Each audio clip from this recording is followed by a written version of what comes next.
नमस्कार. स्वामी शक्ती या यूट्यूब चॅनलमध्ये सर्व भक्तांचे मनापासून स्वागत आहे. तर आज आपण पाहिले तर लाखो वारकरी पंढरपूरच्या दिशेने विठुरायाला भेटण्यासाठी पायी वाटचाल करत आहेत. तर तुम्हाला असा कधी प्रश्न पडलाय का, आषाढी एकादशीला देवशयनी एकादशी का म्हणतात? सर्वजण मोठी एकादशी असंही म्हणतात. चला तर मग जाणून घेण्यासाठी हा व्हिडिओ शेवटपर्यंत पहा. देवशयनी एकादशीच्या वेळेस भगवान श्री विष्णू क्षीरसागरात शेष नागावर योग निद्रा धारण करतात. असं मानले जाते की त्यांची ही योग निद्रा 4 महिने चालते. या 4 महिन्याच्या कालावधीला चातुर्मास असे म्हणतात. आषाढ शुक्ल एकादशी ही वर्षभरातील 24 एकादशींपैकी सर्वात महत्त्वाची एकादशी मानली जाते. भागवत संप्रदायामध्ये ही फार मोठी पर्वणी मानली जाते. तर सत्ययुगात मांद्यता नावाचा धर्मप्रिय, न्यायी आणि प्रजावत्सल राजा होता. त्या राज्यात सर्वजण आनंदाने सुखाने राहत होते. तेथील सर्व मंडळी धर्माचरण करत होती आणि राज्यात खूप भरभराट होती. त्यातच एके दिवशी कोणाच्याही ध्यानीमनी नसताना एका वर्षी राज्यात भयंकर दुष्काळ पडला. त्या वर्षी कसलाच पाऊस पडेनासा झाला. सर्वजण पावसाची वाट आतुरतेने पाहू लागले. आज पडेल, उद्या पडेल असे म्हणत सर्व नद्या आटल्या. विहिरीचा झरा आटून कोरडा ठणठणीत पडला. पेरलेले पीक जमिनीत बुरशी येऊन नष्ट झाले. त्या राज्यातील प्रजा उपाशी राहू लागली.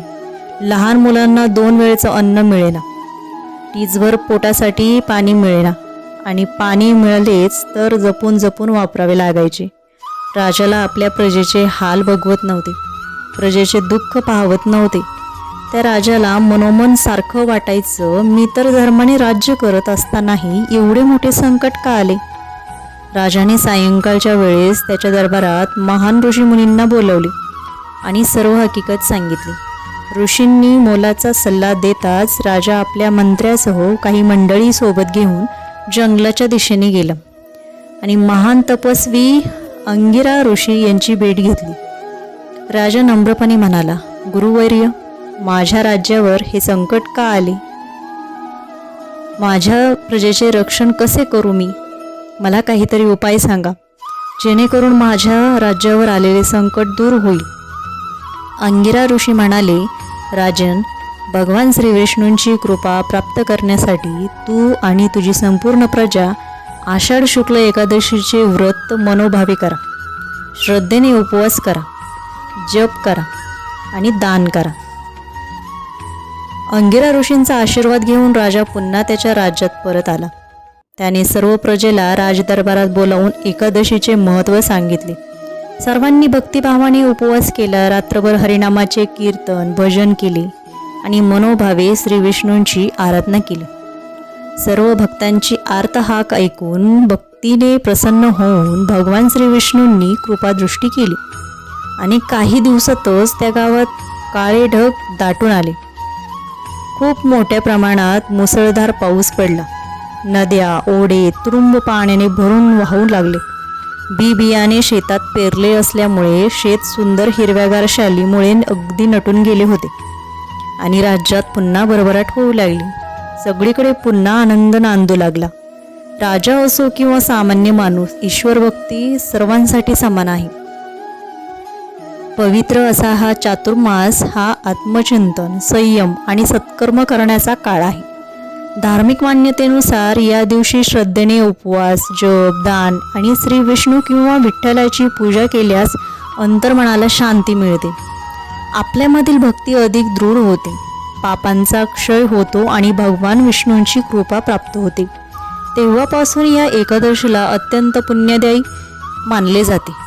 देवशयनी एकादशीपासून 4 महिन्यांचा चातुर्मास सुरू होतो.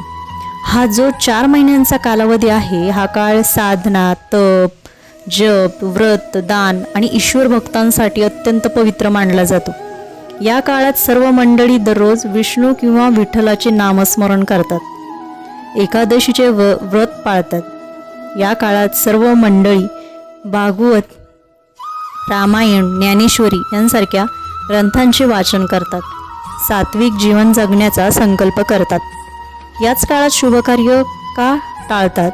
तर आपल्या पूर्वापार चालत आलेल्या परंपरेनुसार भगवान विष्णू या कालावधीत योगनिद्रेत असल्याने विवाह, गृहप्रवेश, मुंज यांसारखी मंगल कार्ये टाळली जातात। ही श्रद्धेची परंपरा आहे। कार्तिक शुक्ल एकादशीला भगवान योगनिद्रेतून जागे होतात, म्हणून त्या दिवसाला देव उठणी एकादशी मानतात। तर 25 जुलै 2026 या दिवशी आषाढी एकादशी आहे। तर त्या दिवशी काय करायचे आपल्याला, तर सकाळी लवकर उठून स्नान करून घरातील देवघर स्वच्छ करून घ्यायचे। श्री विष्णू, विठ्ठल किंवा श्रीकृष्ण यांची पूजा करायची आहे। आपल्या अंगणातील तुळशीपुढे दिवा लावून पाणी अर्पण करायचं आहे। ओम नमो भगवते वासुदेवाय नमः किंवा विठ्ठल विठ्ठल जय हरी विठ्ठल या नामाचा जप करायचा आहे।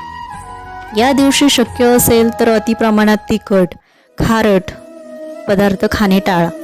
जर शक्य असेल तर निर्जळी उपवास करा किंवा फळाहाराचा उपवास करू शकता।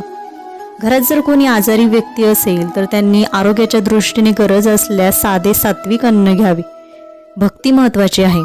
या दिवशी भगवद्गीता, विष्णू सहस्त्रनाम, भागवत किंवा हरिपाठाचे वाचन करा किंवा दिवसभर शक्य तितके श्री विठ्ठलांचे व श्री विष्णूंचे नामस्मरण करा।